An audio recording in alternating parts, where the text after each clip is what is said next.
DPR RI diretas. Hingga Rabu pagi, akun YouTube DPR menampilkan 4 saluran langsung judi online. Hingga pukul setengah 10 pagi, 4 tayangan judi online masih nampak disiarkan langsung melalui kanal YouTube DPR RI. Kami tak menampilkan secara utuh laman YouTube DPR karena judi online merupakan tindak ilegal.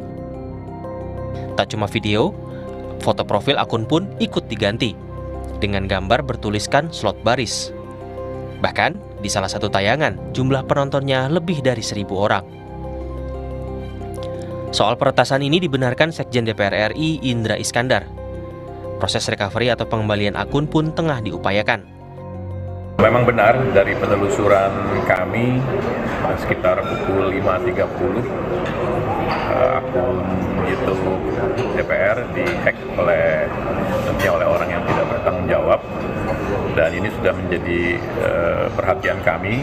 Saat ini kami masih berkomunikasi di samping dengan Google Indonesia juga dengan Google Amerika untuk memastikan penyebab kenapa akun YouTube DPR ini bisa ditembus oleh hacker.